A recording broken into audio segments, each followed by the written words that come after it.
En esta mañana, hermanos, vamos a meditar en la palabra que leíamos en el libro de Primera de Pedro, capítulo 3 y versículo 15.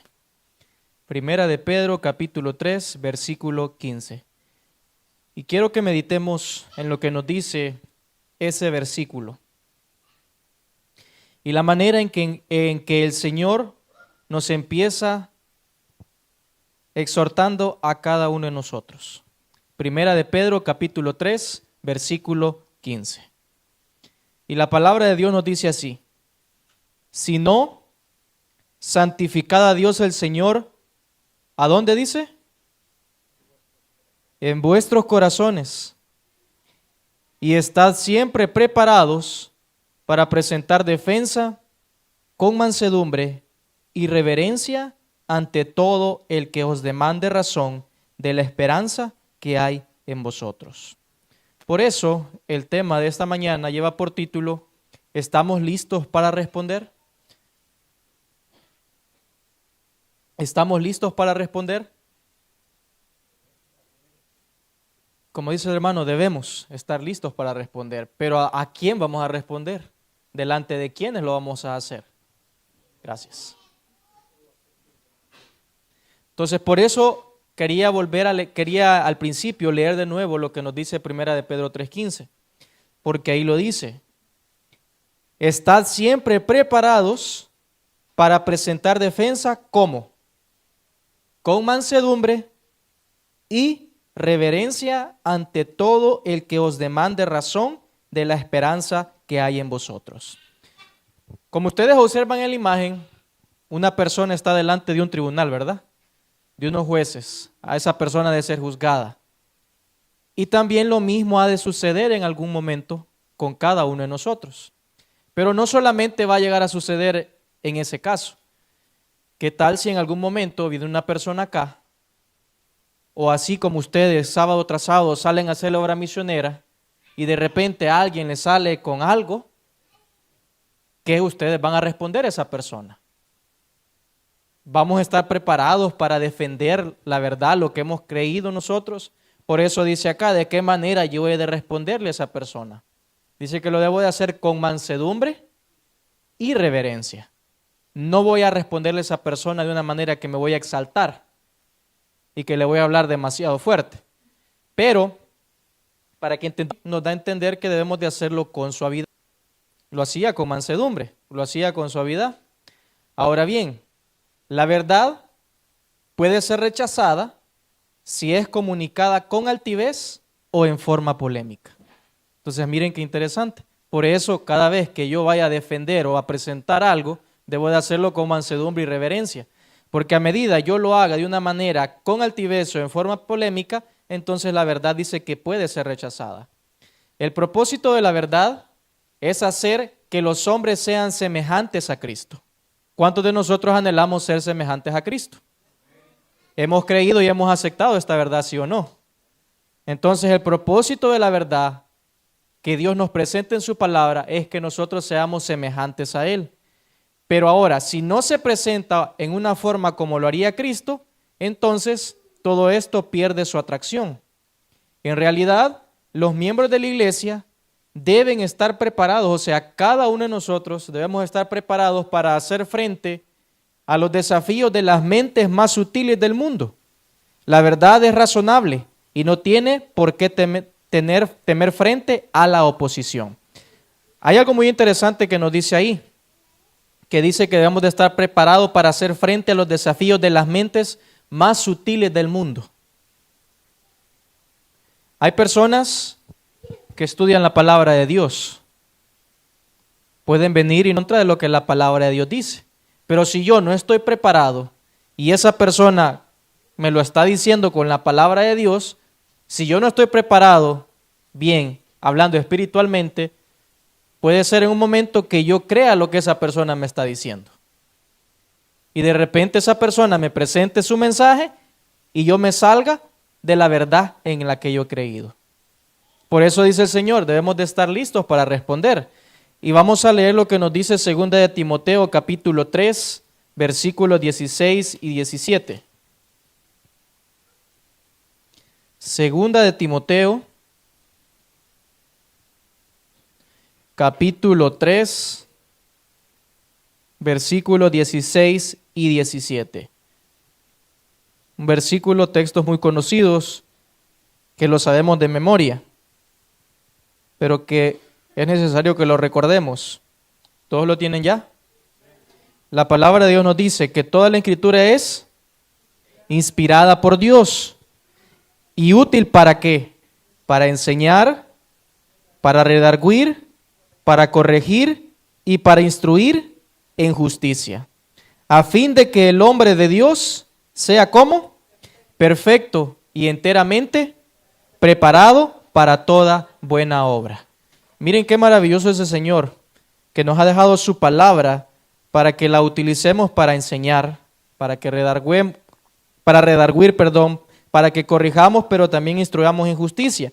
Y a medida yo estudie la palabra de Dios, dice que el hombre de Dios, va a ser perfecto y estará preparado para toda buena obra. Por eso es importante que comprendamos la verdad antes de que podamos impartirla a otros. Además, a medida que los cristianos captan más y más la verdad como es en Jesucristo, su comportamiento reflejará cada vez más el carácter de su Señor. Los principios del cristianismo deben manifestarse en nuestras vidas si queremos que sea eficaz nuestro testimonio a favor de la verdad. Una iglesia es juzgada muy a menudo no por su teología, ni por los sermones que predican, sino por el testimonio espontáneo de sus miembros, por sus palabras y sus obras. Usted se ha dado cuenta a veces que vienen muchas personas acá, pero ¿qué vienen a hacer? A fijarse en nosotros. ¿Cuál es el testimonio que nosotros damos? Entonces, por eso, hoy en día, las iglesias son juzgadas por el testimonio espontáneo de sus miembros, por sus palabras y las obras que ellos realizan. Pero miren lo que dice el Espíritu de Profecía. Se me ha mostrado que muchos de los que profesan conocer la verdad presente no saben lo que creen, no comprenden las evidencias de su fe, no tienen justo aprecio de la obra para el tiempo actual. Cuando venga el tiempo de prueba, habrá hombres que, si bien están predicando ahora a otros, al examinar sus creencias, hallarán que hay muchas cosas de las cuales no pueden dar una razón satisfactoria. Hasta que no sean así probados, no conocerán su gran ignorancia. Y nos va a llegar a pasar en algún momento así, que alguien venga y nos pregunte algo y no hayamos que responder o quedemos titubeando. Entonces dice ahí que cuando llegue ese momento que seamos probados, entonces vamos a conocer la gran ignorancia que tenemos nosotros. Y lo dice el Espíritu de Profecía, no lo digo yo. Y en la iglesia son muchos los que se figuran comprender lo que creen y no se percatarán de su propia debilidad mientras no se levante una controversia. Cuando estén separados de los que sostienen la misma fe y estén obligados a destacarse solos para explicar su creencia, se sorprenderán al ver cuán confusas son sus ideas de lo que habían aceptado como verdad. Esto se encuentra en Maranata, el Señor viene, página 46, párrafo 4. Entonces, por eso es muy importante, hermanos, que estemos listos para responder cuando sea el momento que debe de ser.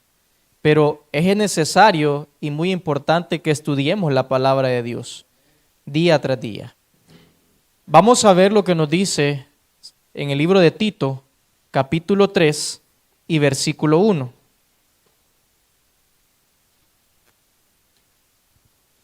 Y aquí hay una verdad que el Señor nos dice en su palabra.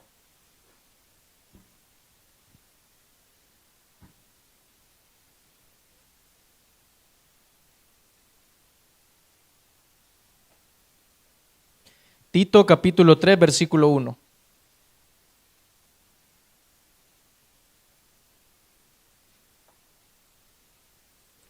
Vamos a leer este versículo, ya nos vamos a dar cuenta por qué lo estamos leyendo. Recuérdales que se sujeten a los gobernantes y autoridades, que obedezcan, que estén dispuestos a toda buena obra. Este consejo que vemos aquí en Tito capítulo 3 versículo 1 es un consejo que quizás se necesitaba especialmente allá en Creta. Esa isla había estado bajo la jurisdicción romana por más de un siglo y sus habitantes se sentían irritados por el dominio extranjero que había en esa isla. Ahora, el consejo de Pablo de ser leales a los gobernantes era un consejo sumamente apropiado en cuanto a las relaciones que deben existir entre los cristianos y los gobernantes paganos. Pero vamos ahora a leer lo que nos dice Romanos capítulo 13, versículos 1 al 7. Romanos capítulo 13, versículos 1 al 7.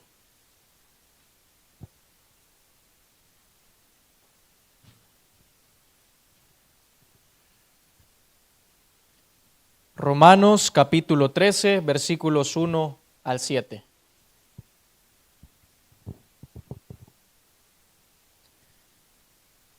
Sométase toda persona a las autoridades superiores, porque no hay autoridades sino de parte de Dios, y las que hay, por Dios han sido establecidas. De modo que quien se opone a la autoridad, a lo establecido por Dios, resiste, y los que resisten acarrean condenación para sí mismos, porque los magistrados no están para infundir temor al que hace el bien, sino al malo. ¿Quieres, pues, no temer la autoridad? Haz lo bueno y tendrás alabanza de ella, porque es servidor de Dios para tu bien. Pero si haces lo malo, teme, porque no en vano lleva la espada, pues es servidor de Dios, vengador para castigar al que hace lo malo. Por lo cual es necesario estarles sujetos, no solamente por razón del castigo, sino también por causa de la conciencia. Pues por esto pagáis también los tributos, porque son servidores de Dios que atienden continuamente a esto mismo. Pagad a todos los que debéis, al que tributo, tributo, al que impuesto, impuesto, al que respeto, respeto, al que honra, honra. Pero vamos ahora a Josué 1:8. Y vamos a explicar un poco por qué estamos leyendo esto. Josué capítulo 1, versículo 8.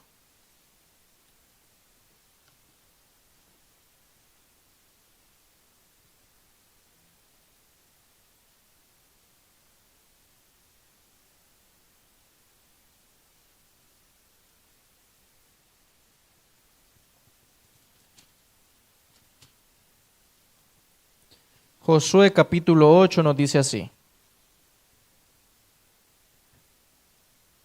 nunca se apartará de tu boca este libro de la ley, sino que de día y de noche meditarás en él, para que guardes y hagas conforme a todo lo que en él está escrito. Porque entonces dice que harás prosperar tu camino y todo te saldrá bien. Hermanos, ¿qué pérdida tan grande sufrimos en nuestra vida apresurada? ¿Se sienten ustedes que llevan una vida apresurada? Que a veces agarramos la Biblia y los textos que los leemos demasiado rápido y que no meditamos en ellos y nos quedamos ahí pensando y no sabemos lo que estábamos leyendo. Leemos tan rápidamente la Biblia, los textos bíblicos, que muchas veces nosotros dejamos de ver sus gemas de precioso valor. Si tomásemos una frase y meditáramos en ella, dejando de lado al mundo y permitiéramos a Dios que nos hablara y dirigiera nuestra mente, descubriríamos verdades maravillosas con cuya existencia ni siquiera hemos soñado. Un pasaje estudiado hasta que su significado nos parezca claro y evidentes sus relaciones con el plan de salvación resulta de mucho más valor que la lectura de muchos capítulos sin un propósito determinado y sin obtener ninguna instrucción positiva. Así que la meditación da como resultado lógico la conducta apropiada, la cual debe seguir a la meditación para que guardemos y hagamos como el Señor dice en su palabra. Por eso compartía con ustedes lo que nos decía Romanos 13, 1 al 7, así también como lo leíamos en Tito 3:1, que dice que debemos nosotros hacerle caso a los gobernantes, a las leyes que hay, ¿sí o no? Porque nosotros sabemos que ¿quién es el que pone reyes y quita reyes? Es Dios. Entonces el Señor prácticamente, como dice su palabra, es el que los está dirigiendo a ellos. Entonces yo debo de seguir lo que el Señor dice en su palabra. Pero miren lo que dice aquí el Espíritu de Profecía. Dios despertará a sus hijos. Si otros medios fracasan, se levantarán herejías entre ellos, que los zarandearán separando el tamo del trigo. El Señor invita a todos los que creen en su palabra a que despierten. Ha llegado una luz preciosa apropiada para este tiempo. Los creyentes no han de confiar en suposiciones e ideas mal definidas de lo que constituye la verdad. Su fe debe estar firmemente basada en la palabra de Dios, de manera que cuando llegue el tiempo de prueba y sean llevados ante concilios para responder por su fe, puedan dar razón de la esperanza que hay en ellos, con mansedumbre y temor. Por eso Josué capítulo 1 versículo 8 nos decía que nunca se apartará de tu boca este libro de la ley, sino que de día, pero también de noche, hemos de meditar en él. Porque cuando llegue ese momento, como dice ahí, que venga el momento y el tiempo de prueba y seamos llevados ante concilios para responder por nuestra fe, podamos dar razón de la esperanza que hay en ellos con mansedumbre y temor. Pero si yo no estudio la palabra de Dios, no medito en ella día tras día, y cuando sea llevado, ¿será que yo voy a poder responder? No, no lo voy a poder hacer. Por eso, hay un mártir cristiano que nos da el ejemplo y que fue utilizado por Dios. Y vamos a meditar un poco en él. Esteban. ¿Qué hacía de Esteban un campeón de la verdad? Vamos a leerlo en el libro de el libro de Hechos, capítulo 6. Hechos, capítulo 6, versículos 8 al 15.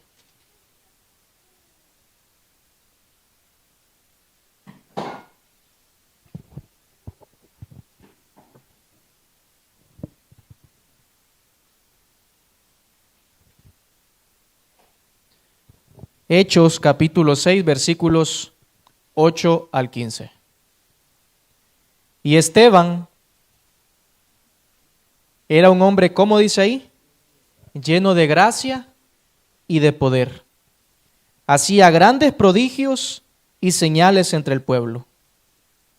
Entonces se levantaron unos de la sinagoga, llamada de los libertos, y de los de Cirene de Alejandría, de Cilicia y de Asia, disputando con Esteban. ¿Cómo dice el versículo 10? Pero no podían resistir a la sabiduría y al espíritu con que hablaba. ¿Por qué sería eso? ¿Por qué pasaba eso? Sigue diciendo el versículo 11. Entonces sobornaron a unos para que dijesen que le habían oído hablar palabras blasfemas contra Moisés y contra Dios. Y soliviantaron al pueblo, a los ancianos y a los escribas, y arremetiendo, le arrebataron y le trajeron al concilio. Y pusieron testigos falsos que decían: este hombre no cesa de hablar palabras blasfemas contra este lugar santo y contra la ley. Pues le hemos oído decir que ese Jesús de Nazaret destruirá este lugar y cambiará las costumbres que nos dio Moisés. Pero miren lo que dice el versículo 15. Entonces, todos los que estaban sentados en el concilio, al fijar los ojos en él, vieron su rostro como el rostro de un ángel. ¿Qué me da a entender esto a mí? Que Esteban era un hombre que verdaderamente hacía la voluntad de su Padre, que estaba lleno del Espíritu Santo, que meditaba en la palabra de Dios de día y de noche, y que al haber sido llevado ante el concilio y que tenía que responder y defenderse en contra de las calumnias que él estaba haciendo, dice que nadie, ¿cómo dice? Ahí el versículo 11 lo dice, el 10, perdón, pero no podían resistir ¿a qué? A la sabiduría y al espíritu con que hablaba. Pero me llama mucho la atención lo que dice el versículo 15. Todos los que estaban sentados en el concilio, al fijar los ojos en él, vieron su rostro como el rostro de un ángel. Así que, hermanos, vamos también a leer lo que nos dice Lucas 21:15. Lucas capítulo 21 y versículo 15.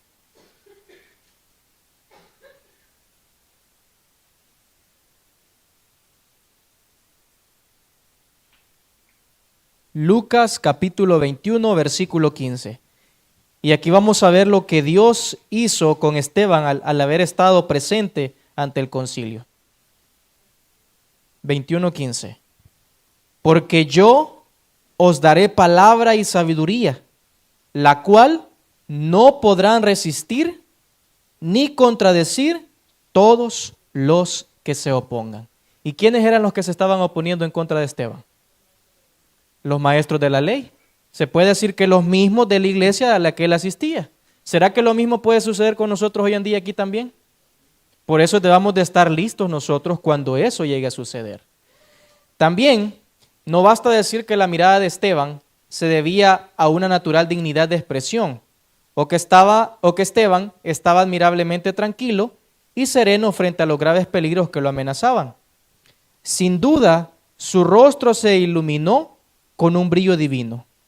El resplandor de los mensajeros angélicos se describe vez tras vez en las Escrituras. El rostro de Moisés, también ustedes se recuerdan que brilló, ¿sí o no? El rostro de Moisés brilló cuando descendió del monte Sinaí, donde había estado en la misma presencia de Dios. Había estado en comunión con su Padre también.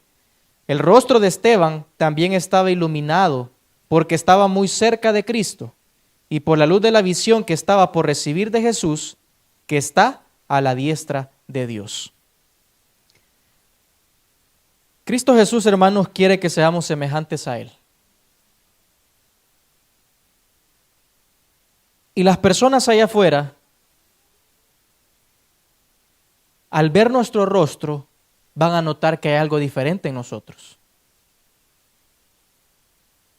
Pero ¿qué reflejo yo en mi vida ahorita?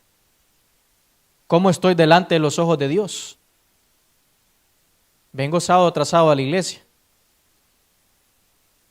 Como la hermana mencionaba en la lección, la humildad. Podemos decir, sí, ese hermano se ve humilde, se viste humildemente. Sí, podemos verlo de eso. Pero ¿cómo está nuestro corazón? Puedo reflejar por fuera externamente la humildad, pero ¿cómo estoy por dentro? Siendo yo humildemente y siguiendo la palabra de Dios. Por eso es muy interesante al analizar y ver a Esteban. Esteban, un siervo de Dios que fue utilizado por Dios para llevar su palabra. Esteban, dice el Espíritu Profecía, que es el más destacado de los 7 diáconos. Era varón de profunda piedad e intensa fe. Aunque judío de nacimiento, hablaba griego y estaba familiarizado con los usos y costumbres de los griegos, porque lo tuvo ocasión de predicar el evangelio en las sinagogas de los griegos. Era muy activo en la causa de Cristo y proclamaba osadamente su fe.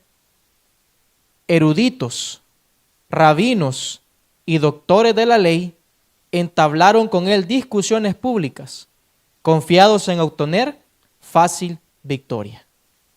Pero no podían resistir a la sabiduría y al espíritu con que hablaba. Esto me hace recordar de lo que también estudiamos en la lección acerca de Nicodemo. Un príncipe, un maestro, ¿Acaso le dijo el Señor, tú siendo maestro no sabes esto? Creía que lo sabía todo. Y así sucede con nosotros también. Pensamos a veces que conocemos la palabra de Dios de pasta a pasta. La conocemos, pero no hacemos la voluntad de Dios. Por eso, vemos acá que Esteban estaba lleno de la palabra de Dios y conocía la palabra de Dios y la practicaba. No solamente era un oidor, sino que era un hacedor de ella también. Y eso es lo que Dios quiere que nosotros seamos también. No solo hablaba con la virtud del Espíritu Santo, sino que era evidente que había estudiado las profecías y estaba versado en todas las cuestiones de la ley. Hábilmente defendía las verdades porque abogaba y venció por completo a sus adversarios. ¿Acaso nosotros no podemos llegar a ser así también como lo fue Esteban? Pero ya sabemos qué es lo que tenemos que hacer. Al ver los sacerdotes y magistrados el poder que acompañaba a la predicación de Esteban, miren qué sucedió. Le cobraron acerbo odio y en vez de rendirse a las pruebas que presentaba, determinaron a callar su voz, condenándole a muerte. Así que echaron mano de Esteban y le condujeron ante el consejo del Sanedrín para juzgarlo. ¿Qué había en ellos? Había celo, había orgullo. No querían aceptar que todo lo que presentaba Esteban era la palabra de Dios.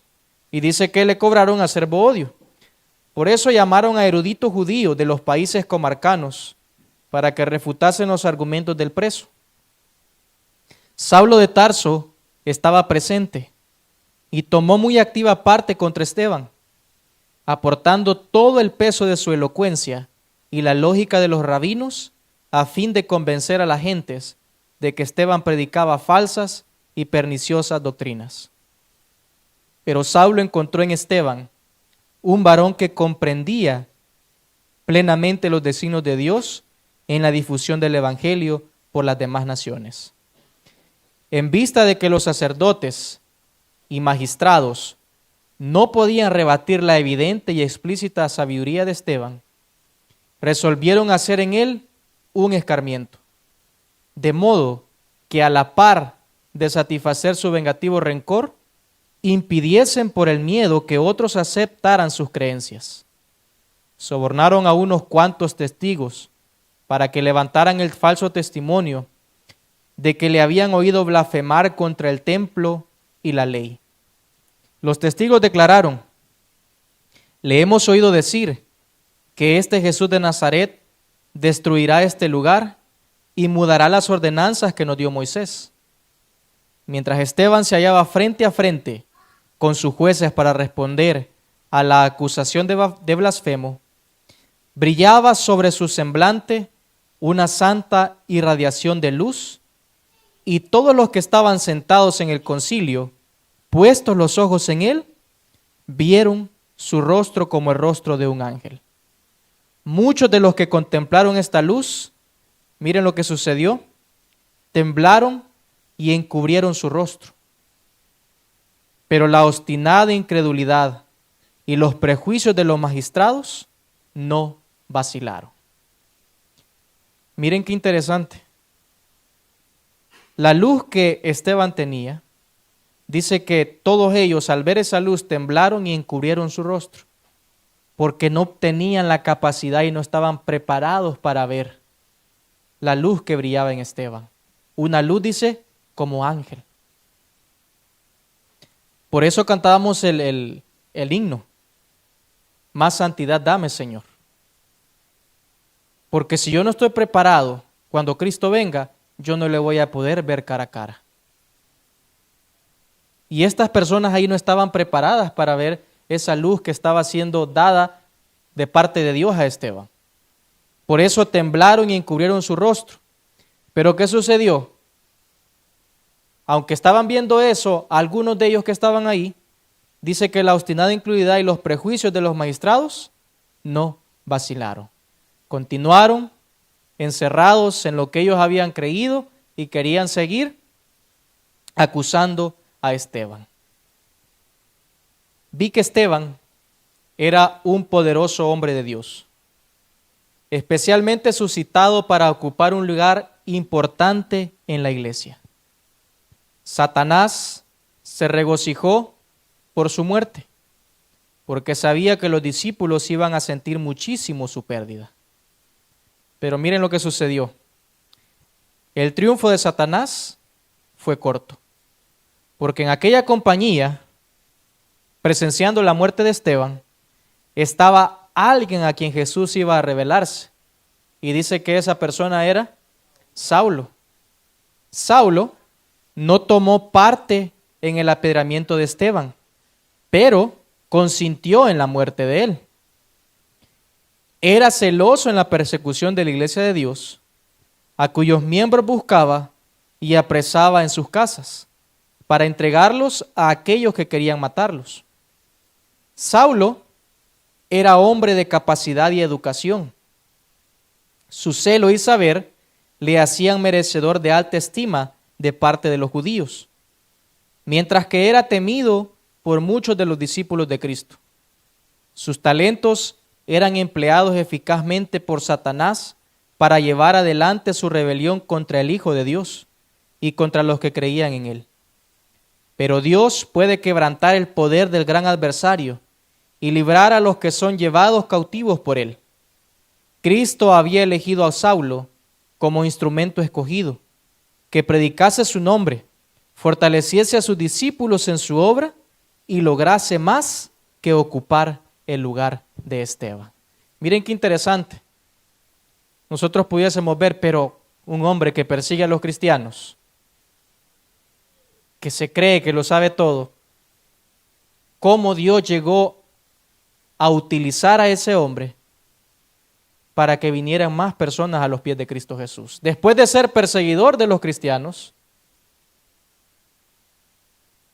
Jesús lo trae a sus pies y le sirve a Cristo Jesús. Qué maravilloso es el Señor, cómo puede obrar en la vida de cada uno de nosotros. Y cada uno de ustedes tiene un testimonio que dar acá, de cómo Dios lo trajo a los pies de Cristo Jesús.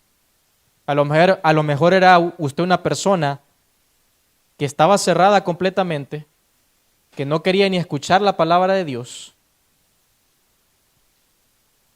no permitía que nadie le hablara de eso, pero cómo Dios ahora después transformó su vida y ahora está usted aquí escuchando la palabra de Dios. Pero los siervos de Cristo no deben preparar un discurso especial para presentarlo cuando sean llevados ante las autoridades por causa de su fe. Su preparación ha de ser hecha día tras día. Y ya lo leíamos, como le decía Josué 1:8. Día y noche debemos de estudiar la palabra de Dios. Y el Espíritu de Profecía lo dice aquí, que su preparación ha de ser hecha día tras día, atesorando en el corazón las preciosas verdades de la palabra de Dios, alimentándose de las enseñanzas de Cristo y fortaleciendo su fe por medio de la oración. Entonces, cuando sean llevados ante los tribunales, el Espíritu Santo les hará recordar precisamente las verdades que alcanzarán los corazones de los que vinieren para oír. Pero ¿de qué manera el Señor nos ha de recordar? Ahí dice, cuando nuestra preparación, dice, sea hecha día tras día. Hermanos, cuando ese momento llegue y que seamos llevados a los tribunales y que nos paremos al frente de esas personas, o que de repente me digan, mira, si tú no defiendes tu verdad, te vamos a matar. Pero si tú defiendes, no te vamos a matar, te vamos a dar esto, te vamos a dar lo otro. Ahí se va a ver verdaderamente si hemos creído en esta verdad. Y vamos a ser probados. Vamos a leer lo que nos dice Mateo capítulo 10, versículos 16 al 22.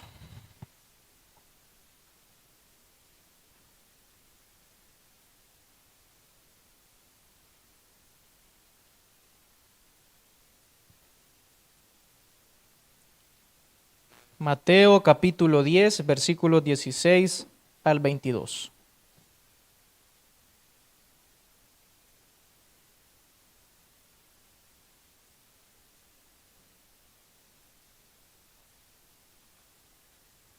He aquí, yo os envío como ovejas en medio de lobos. Sed pues prudentes como serpientes y sencillos como palomas. Y guardaos de los hombres, porque os entregarán a los concilios, y en sus sinagogas os azotarán. Y aún ante gobernadores y reyes seréis llevados por causa de mí, para testimonio a ellos y a los gentiles. Mas cuando os entreguen, no os preocupéis por cómo o qué hablaréis, porque en aquella hora os será dado lo que habéis de hablar. Porque no sois vosotros los que habláis, sino el Espíritu de vuestro Padre que habla en vosotros. Y miren lo que dice ahí, en el versículo 21. El hermano entregará a la muerte al hermano, y el padre al hijo, y los hijos se levantarán contra los padres y los harán morir. Y seréis aborrecidos de todos por causa de mi nombre. Mas el que persevere hasta el fin, ese será salvo. Miren qué interesante lo que la palabra de Dios nos está diciendo. Que el hermano entregará a la muerte al hermano, el padre entregará al hijo, el esposo a la esposa o a la esposa al esposo. Para entregar. ¿Por miedo a qué? A morir. Pero ¿qué es mucho mejor? ¿Morir defendiendo la verdad en la que he creído o negar la fe en que he creído? Esteban murió, pero ¿cómo murió Esteban? Mirando hacia el cielo, defendiendo lo que él había creído. Murió por Cristo Jesús. Ahora la pregunta es, ¿estamos nosotros dispuestos a morir por Cristo Jesús? O sea, no se ha llegado a ese momento, pero solo imagínense que aquí obviamente no, ¿verdad? Pero a lo mejor en otras iglesias, por el temor, ¿verdad?, de que las personas que no tienen papeles, que me vayan a agarrar, ni siquiera a la iglesia quieran ir. Imagínense solo esto ahorita. No se diga cuando ya llegue a suceder eso que acabamos de leer, que dice la palabra de Dios, el Espíritu profecía. Más temor ha de dar. Y ahorita que esto está empezando, que ni a la iglesia a veces a los hermanos quieren ir por eso. ¿Qué prefieren?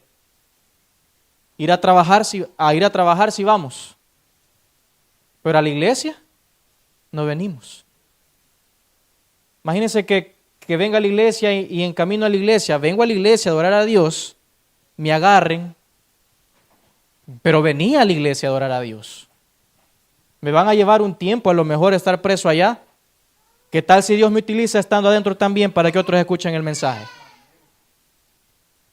No debemos de tener temor, porque Dios está con nosotros.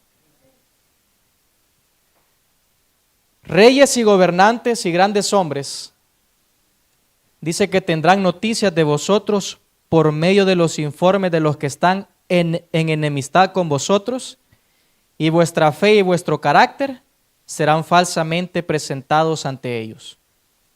Pero los que son falsamente acusados tendrán la oportunidad de aparecer en la presencia de sus acusadores para contestar por sí mismos.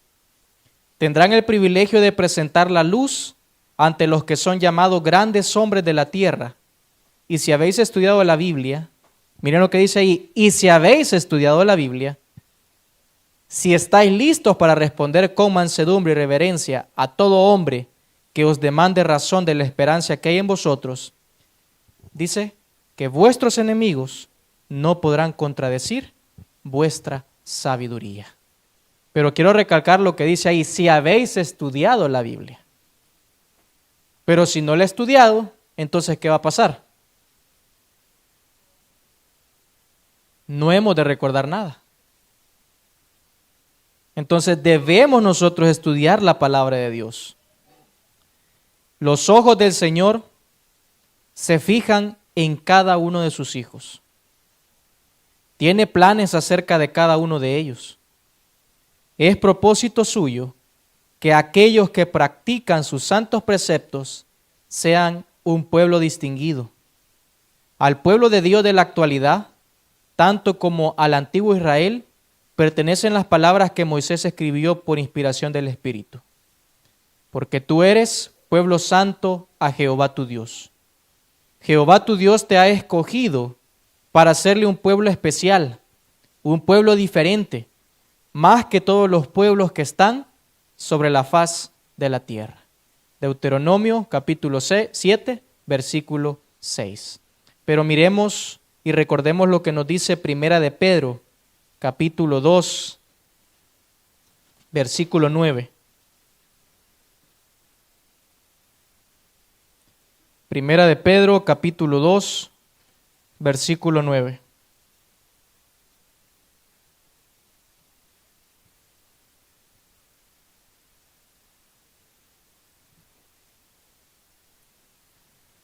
Reforzando lo que nos decía esta cita que acabamos de leer, que se encuentra en Consejos para la Iglesia.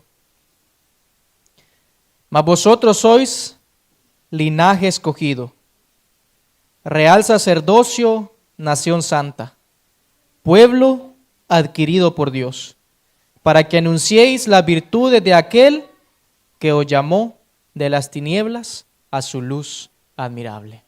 Entonces, hermanos, somos un pueblo especial. Somos, dice, nación santa, real sacerdocio, pueblo adquirido por Dios, para que anunciemos las virtudes de aquel que os llamó de las tinieblas a su luz admirable. Y así como fuimos nosotros llamados y fuimos traídos acá, así el Señor también nos da esa misión que tenemos que hacer, ¿verdad? De ir y llevar el mensaje a aquellas personas que también lo necesitan escuchar. Las circunstancias y el ambiente que nos rodean, los cambios que se realizan diariamente alrededor de nosotros y la palabra escrita de Dios que discierne y prueba todas las cosas, bastan para enseñarnos nuestro deber y lo que debemos hacer día tras día. Miren qué interesante lo que dice ahí. Las circunstancias y el ambiente que nos rodean, los cambios que se realizan diariamente alrededor de nosotros y la palabra escrita de Dios que discierne y prueba todas las cosas, dice que eso basta para enseñarnos nuestro deber y lo que debemos hacer día tras día. Pero ni aun eso nos basta, hermanos. ¿Qué más queremos? ¿Qué más estamos esperando nosotros? Si bien el Espíritu de Profecía dice que las circunstancias que estamos enfrentando, los cambios que están sucediendo alrededor de nosotros y la palabra escrita que está escrito en la palabra de Dios, dice que eso debe de bastarnos a nosotros y que debe de enseñarnos lo que debemos hacer nosotros día tras día. Pero aún ni eso, hermanos, nos basta. Ahora, en vez de permitir que nuestra mente se espacie en pensamientos de los cuales no tenemos beneficio alguno, debemos escudriñar las Escrituras diariamente y cumplir en la vida cotidiana los deberes que tal vez ahora nos resulten penosos, pero que alguien debe cumplir. El Señor nos ha dado deberes, nos ha dado una misión. ¿La estamos cumpliendo? Con la ayuda de Dios, deberíamos de estarlo haciendo, cumpliendo esa misión que el Señor nos ha encomendado. Por eso, hermanos, nadie puede confesar verdaderamente a Cristo delante del mundo a menos que viva en él la mente y el Espíritu de Cristo. Es imposible comunicar lo que no poseemos si el Espíritu Santo no está con nosotros. La conversación y la conducta deben ser una expresión verdadera y visible de la gracia y verdad interiores. Si el corazón está santificado, será sumiso y humilde. Los frutos se verán exteriormente y ello será una muy eficaz confesión de Cristo en la vida de cada uno de nosotros. Siempre me recuerdo, allá en El Salvador, un hermano, en una reunión estábamos y dijo: hermanos, nosotros oramos por todo, que el Señor nos ayude en la iglesia, que oramos porque no nos falte esto y que lo otro, pero por lo menos que escucho, dice el hermano, por lo que no oramos es por el derramamiento del Espíritu Santo en nuestra vida. Eso es por lo menos que nosotros oramos. Y por lo cual deberíamos también orar nosotros. Porque necesitamos del Espíritu Santo. Él está con nosotros en este momento, pero debe de morar dentro de nosotros. Debe estar en nosotros. Y debemos de honrar y glorificar el nombre de nuestro Dios, cuidando nuestro templo que es morada del Espíritu Santo. Por eso, hermanos, hago la pregunta nuevamente. ¿Estamos listos para responder? ¿Estamos preparados para cuando llegue ese día del que hemos estado nosotros ahorita estudiando? Cuando seamos llevados delante de un concilio de gobernantes, de reyes. Imagínense que seamos llevados delante del presidente de los Estados Unidos o de cualquier otro país y yo no esté listo para dar respuesta a las preguntas que me hagan, porque no medito en la palabra de Dios día tras día. Puede ser que medite, pero no hago la voluntad de Dios y solamente sea un oidor y no un hacedor de la palabra de Dios, sino haga su voluntad. Debemos de prepararnos día tras día para que cuando ese día llegue, nosotros nos encontremos listos y podamos nosotros responder cuando llegue ese momento. La palabra de Dios en 1 de Pedro capítulo 2, versículo 21, para terminar nos dice: porque para esto sois llamados, pues que también el Cristo fue afligido por nosotros, dejándonos ejemplo para que vosotros sigáis sus pisados. ¿Acaso no Cristo Jesús también sufrió a causa de la verdad? El Padre mandó a su Hijo a esta tierra para venir a salvar lo que se había perdido. Le tenían odio, no lo querían, le escupían a la cara, le decían cosas terribles y feas, pero murió defendiendo la verdad, porque nos ama a cada uno de nosotros y murió en la cruz por el perdón de nuestros pecados. ¿Acaso nosotros no estamos dispuestos también a morir por Cristo Jesús? Cuando ese día llegue, ahí nos daremos cuenta quiénes fueron unos cristianos verdaderos, unos cristianos que verdaderamente amaron la verdad, amaron a Dios y permanecieron fieles hasta el final. Por eso 1 de Pedro 2:21 nos decía que para esto hemos sido llamados, pues que también Cristo fue afligido por nosotros, dejándonos el ejemplo, para que cada uno de nosotros sigamos sus pisadas. Que el Señor nos ayude, hermanos, y que estemos listos para que cuando ese momento llegue, estemos preparados y podamos responder cuando seamos llevados delante de un concilio o algún tribunal. Que Dios les bendiga, hermanos.